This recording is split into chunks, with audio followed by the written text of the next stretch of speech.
Hayırlısıyla sobamızı kurduk.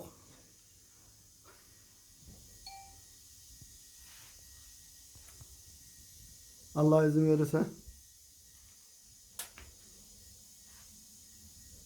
Yarın gelip de sabah olur mu?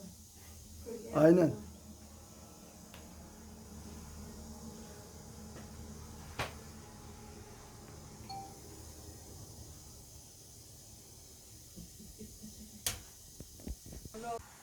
Baba da ne öyle bulursanız.